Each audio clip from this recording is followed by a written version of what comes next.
Welcome student to our online lecture of Science and Technology part first for the 9th standard.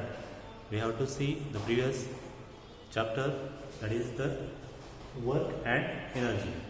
We see the concept of work, types of work and unit of work in previous online video. Now we again revise it.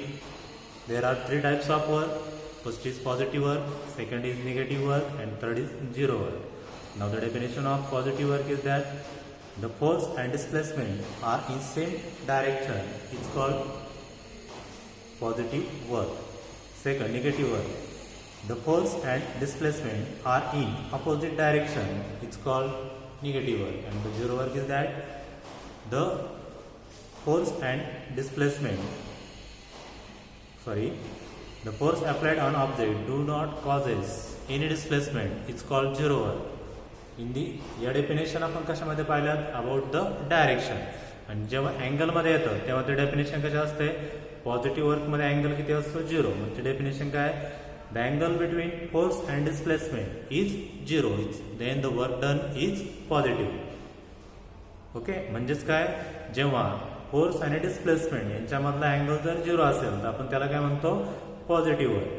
Second, negative वर्कची definition काय, when the angle between force and displacement is 180 then work done it's called negative work. म्हणजे force आणि displacement यांच्यामधला angle किती असेल, 180, तेव्हा आपण त्यालाच काय म्हणतो, निगेटिव्ह वर्क. आणि झिरो वर्कला when the angle between force and displacement is 90 degree it's called the work done it's called zero work. Or दुसरी डेफिनेशन काय आहे, the force and displacement are perpendicular to each other. म्हणजे दोघांमधला angle perpendicular असतात. म्हणजे दोघांमधला angle किती असतो, 90 डिग्री. तेव्हा आपण त्या वर्कला काय म्हणतो, झिरो वर्क. त्याचं एक्झाम्पल द्यायचं झालं तर पॉझिटिव्ह वर्कचे एक्झाम्पल कोणते असणार आहे, समजा आपण एखादी गाडी बंद पडलेली आहे, ते आपण त्याला मागून पुश करतोय.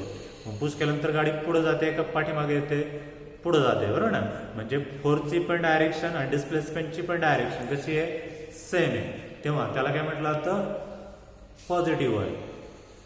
नंतर आता निगेटिव्ह वर्कचं कार्य कसं असणार आहे, समजा पहा, तुम्ही गाडी चाललेला आहात, टू व्हीलर असेल, सायकल असेल, कोणत्याही असेल, तेव्हा तुम्ही गाडी चाललेला असतात तेव्हा तुम्ही समजा या डायरेक्शनने जाता, इकडे जाताय, तेव्हा तुमची केस कोणत्या डायरेक्शनने असतात, पाठीमागच्या डायरेक्शनने. म्हणजे एक फोर्स काय करतो, तुम्हाला पाठीमागं ढकलतोय, बरोबर ना. पाठीमागं ढकलण्यामुळे काय होतं, तुमची केस जी असतील ती समजा ती मागं ओढतात, बरोबर ना. आणि तुम्ही जातात कोणत्या डायरेक्शनने, या डायरेक्शन. म्हणजे फोर्स या डायरेक्शन आणि तुमचं डिस्प्लेसमेंट या डायरेक्शन. दोघांची डायरेक्शन कशी एकमेकांच्या अपोजिट आहे. म्हणजे समजा हा स्ट्रेट अँगल तयार होणार. मग स्ट्रेट अँगल कितीचा असेल, समजा पहा, हे दोन डस्टर आहेत, ओके,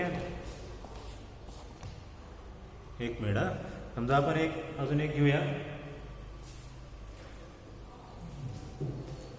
सपोज ही डायरेक्शन कसली आहे, ही डायरेक्शन इकडे तुम्ही गाडीने जात आहे, ही डायरेक्शन कसली, फोरची.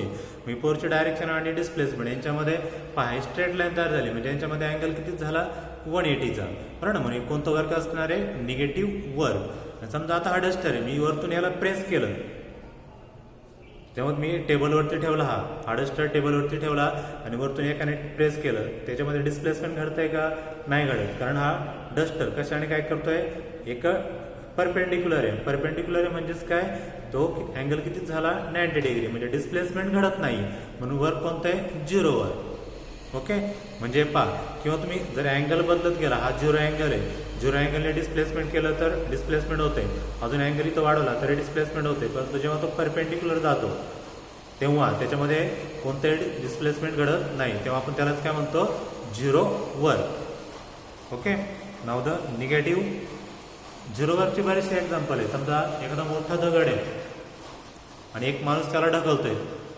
परंतु दगड असा आहे की त्या माणसाच्या दुप्पट मोठा आहे आणि तो माणूस त्याला ढकलण्याचा प्रयत्न करतोय, तो जोर लावतोय, फोर्स अप्लाय करतोय, परंतु त्याच्यावरती त्या डिस्प्लेसमेंट दगडाचं काही घडत नाही. म्हणजे डिस्प्लेसमेंट घडत नाही, याचाच अर्थ काय, देर इज नो वर्क. म्हणजे कोणतं, झिरो वर्क. ठीक आहे. किंवा घरामध्ये तुम्ही एखादा आईने सांगितलं तुम्हाला, एक कबर्ड आहे, म्हणजे कपाट आहे, ते आपल्याला ढकलायचं आहे, आई सांगितले मी येते तोपर्यंत तू ते हलवण्याचा प्रयत्न कर. तुम्ही त्याला हलवायला प्रयत्न केला किंवा हलवायला सुरुवात केली, तुमच्या ते हललंच नाही, तुम्ही फोर्स अप्लाय करताय, परंतु तो कपाट ते आहे तेच टाक, त्याची जागा बदलत नाही. म्हणजे तिथं वर्क झालंय का नाही झालं, म्हणजे तिथं कोणतं एक्झाम्पल असणार आहे 0 वर. ठीक आहे. आणि पॉझिटिव्ह वर्कचं लक्षात ठेवायचं, मग तुमची फोर्सची डायरेक्शन आणि डिस्प्लेसमेंटची पण डायरेक्शन एकच असेल तेव्हा कोणतं वर्क करणार आहे पॉझिटिव्ह वर्क. आता निगेटिव्ह वर्कचं दुसरं काय एक्झाम्पल, समजा एक बॅग आहे, suppose this is a bag, आणि तुमचा हँड तुम्ही या डायरेक्शनने फोर्स अप्लाय केला, बॅग अशी पकडलेली वरती, बरोबर. म्हणजे फोर्स कुठे अप्लाय करताय वरच्या डायरेक्शनने, परंतु बॅग सोडली तर कोणत्या डायरेक्शनने जाणार आहे, ही डाऊनवर्ड फोर्सनी अप्लाय केलाय, आणि अपवर्ड मी काय होणार आहे डिस्प्लेसमेंट घडणार आहे, म्हणजे दोघांच्या डायरेक्शन झाल्या अपोजिट झाल्या, बरोबर ना. मग तिथं कोणतं वर्क घडणार आहे निगेटिव्ह वर्क, कारण याच्यावरती जो फोर्स अप्लाय होणार ते खाली काय येते, कारण त्याच्यावरती एक फोर्स अप्लाय होतो, कोणता ग्रॅव्हिटेशनल फोर्स, आणि ग्रॅव्हिटेशनल फोर्स काय करतो खाली ओढून धरतो, आणि आपण काय करतो वरच्या डायरेक्शनने त्याला फोर्स अप्लाय करतो. म्हणजे एखादी बॅग असेल किंवा कोणते असेल, आपण वरच्या डायरेक्शनने त्याला काय करतो फोर्स अप्लाय करतो, परंतु त्याच वेळेस त्याला ग्रॅव्हिटेशनल फोर्स काय करतो का अपवर्ड डायरेक्शनने त्या डाऊनवर्ड डायरेक्शनने त्याला काही खाली ओढण्याचा प्रयत्न करतो. म्हणून दोघांची डायरेक्शन काय असते अपोजिट, तेव्हा आपण कोणतं वर्क घडतं, म्हणजे आता वर्क घडलेलं आहे, बरोबर ना. मग वर्क कोणतं घडणार आहे ते निगेटिव्ह वर्क. ओके. असे बरेचसे एक्झाम्पल सांगता येतात. समजा दुसरं एक एक्झाम्पल आहे, समजा प्लॅनेट असेल, रॉकेट असेल, रॉकेट जेव्हा आपण सोडतो बरोबर ना अराउंड द अर्थ, तेव्हा ते कोणत्या डायरेक्शनने फिरत असतं, असं राऊंडने फिरत असतं, बरोबर ना. त्याच वेळेस समजा त्याच्यावरती फोर्स या डायरेक्शनने आपल्याला होत असेल, तर आपल्याला माहिती आहे समजा सर्कल असेल आणि रेडियस असेल, काय असेल की इथून परपेंडिक्युलर आहे, म्हणजेच काय ही काय परपेंडिक्युलर आहे, म्हणजे त्याला काय म्हटलं तर टँजंट, आणि काय रेडियस ऑफ सर्कल, टँजंट आणि रेडियस ऑफ सर्कल, त्याच्यामध्ये अँगल कितीचा असतो 90 डिग्रीचा. आपण त्यालाच काय म्हणतो अँगल किती झाला आहे 90 डिग्री, म्हणजे वर्क घडणार आहे का नाही, तेव्हा कोणतं वर्क होतं 0 वर्क. आणि याच्या अगोदरच्या चॅप्टरमध्ये आपण पाहिलेलं आहे, बरोबर ना. डिस्प्लेसमेंट म्हणजे काय minimum distance cover from final point two initial point. समजा आता विचार करा तुम्ही एम सुरू झालं या डायरेक्शनने काढायचं, परत या ठिकाणी पोहोचलंय, म्हणजे इथून काय आणि इकडून डायरेक्शन येत आहे, म्हणजे फायनल पॉईंट पण तोच आहे आणि इनिशियल पॉईंट पण तोच आहे, बरोबर ना. म्हणजे समजा फायनल पॉईंट समजा इथे 100 असेल, परत इनिशियल पॉईंट पण तेवढंच आहे ना 100. 100 मायनस 100 किती येणार आहे 0, म्हणजे देअर इज नो डिस्प्लेसमेंट. पण नो डिस्प्लेसमेंट आहे म्हणजेच काय देअर इज नो वर्क, म्हणजेच वर्क किती झालं 0 वर्क. ओके. हे काय झाले त्याच्यावरचे एक्झाम्पल. तुम्हाला परीक्षेमध्ये काय विचारलं जातात, काही एक्झाम्पल दिले जातात आणि ते एक्झाम्पलमध्ये आयडेंटिफाय करायला विचारतात, पॉझिटिव्ह वर्क, निगेटिव्ह वर्क और 0 वर्क. हे आपण काल फक्त डेफिनेशन पाहिल्या, आज आपण काय पाहतोय त्याच्यावर आधारित उदाहरणे. बरेचसे उदाहरणं तुम्हाला सांगता येतील किंवा आपल्या अवतीभोवती उदाहरणं घडत असतात, ते तुम्ही चेक करू शकता. ठीक आहे. नेक्स्ट पाहिलं तर आपण कोणतं युनिट ऑफ वर्क. त्याचे दोन प्रकार पडतात, एक SI युनिट आणि दुसरं CGS unit. SI unit of work is joule. Symbol for joule is capital J, and a CGS unit is earth. CGS unit is earth. Now definition of 1 joule, पहला formula क्या होता 1 joule is equal to 1 Newton into 1 meter. आणि 1 earth काय आहे 1 earth is equal to 1 dyne into 1 centimeter. आता definition याच्यानुसारच लक्षात ठेवायची. Definition काय आपण परत रिवाइज करतोय. डेफिनेशन काय when 1 Newton force apply on a body to cause 1 meter displacement, then work done is called 1 joule. 1 अर्थ काय when 1 dyne force apply on the body to cause 1 centimeter displacement, then work done is called 1 earth. आणि नंतर पाहिलं तर आपण relation between joule and अर्थ. Relation काय होतं 1 joule is equal to 10 raised to 7 earth. हे रिलेशन बिटवीन ते IMP मोस्ट इम्पॉर्टंट परीक्षेला फिल इन द ब्लँक्स साठी विचारलं जातं. म्हणजे तुम्हाला टोटल सगळं सॉल्व्ह करून दिलं जाणार आहे, फक्त त्याच्यामध्ये फिल इन द ब्लँक्स विचारले जातील. इथपर्यंत आपण पाहिलं होतं. आता आपण नेक्स्ट कॉन्सेप्ट पाहतोय. तुम्हाला एक डायग्राम दाखवतोय, त्याच्यानुसार ओळखायचं आहे. ठीक आहे. वर्क कोणतं घडेल पहा. तुम्हाला 3 टेबल दिसत आहेत. पहिल्या डायग्राममध्ये पहा. पहिल्या डायग्राममध्ये काय, एक ग्लास आहे. तो ग्लास टेबलवरती ठेवलेला आहे आणि त्या ग्लासला सेंटरला एक होल पाडून त्याच्यातून एक थ्रेड आणि आतमध्ये एक बोल्टसाठी काहीतरी अडकवण्यासाठी ठेवलेले आहे आणि ते तिथून परत एक दुसऱ्या थ्रेडच्या दुसऱ्या टोकाला एक नट लावला आहे आणि तो कोणता डायरेक्शन ठेवला आहे. पण समजा आता अशी सिच्युएशन केली आणि हे सोडून दिलं तर काय घडेल, तर काय घडणार आहे, हा वेट कुणाला असणार आहे, या नटला. बरोबर ना, प्लास्टिक ग्लासला वेट कमी असणार आहे म्हणून काय होणार, हा प्लास्टिक ग्लास इकडं सरकला जाईल. बरोबर ना, म्हणजे फोर्स कुठे डायरेक्ट केलाय, खाली केलाय. मग ग्लास पण कुठे येणार आहे, खाली येणार. म्हणजे कोणतं, फोर्स आणि डिस्प्लेसमेंट या दोघांची डायरेक्शन काय झाली, सेम झाली. म्हणून कोणतं वर्क घडणार इथं, पॉझिटिव्ह वर्क. आता दुसऱ्या डायग्राममध्ये परत सेम कंडिशन तीच आहे. काय केलंय, फक्त एक रुलर घेतलंय आणि रुलरने काय केलंय, परपेंडिक्युलर फोर्स अप्लाय केलाय. म्हणजे इथं दाबलंय, त्याला प्रेस केलंय, फोर्स अप्लाय केलाय. मग ते आता हा ग्लास आहे, हा खाली इकडे जाईल का, नाही जाणार. तो काय राहणार आहे, त्याच पोझिशनला तिथंच राहणार आहे. म्हणजे फोर्स कोणत्या डायरेक्शन अप्लाय झालाय, परपेंडिक्युलर. म्हणजे अँगल किती झाला तो, 90 डिग्री. म्हणजे कोणता वर्ग असणार आहे, 0 वर. आणि आता खाली आता सेम कंडिशन आहे. इथं पहा काय, दोन नट घेतलेत. आता परत दोन थ्रेड जोडून परत त्या ग्लासला अटॅच केलेत. एक या डायरेक्शनने आणि एक या डायरेक्शनने. दोघांचं वेट कसं आहे, सेम आहे. बरोबर ना, म्हणजे एक फोर्स इकडे अप्लाय होतोय आणि दुसरा फोर्स त्या डायरेक्शनने अप्लाय होतोय. म्हणजे दोन्ही फोर्सची डायरेक्शन कशी एकमेकांच्या अपोजिट आहे. म्हणजे अपोजिट आहे म्हणजे कोणतं वर्क, निगेटिव्ह वर्क. म्हणजे पहिल्या याच्यामध्ये कोणतं झालं, पॉझिटिव्ह वर्क. दुसऱ्या याच्यामध्ये कोणतं झालं, 0 वर्क. आणि तिसऱ्या याच्यामध्ये कोणतं झालं, negative work. Okay, there are the 3 types of work, that is the positive work, negative work and 0 work. Okay, now we have to discuss about the next concept, that is the most important concept, that is the name of the chapter is the second concept, that energy. We in daily life we have to say every time, every day we use the energy, which is referred to as the work. Now we learn about the concept of energy.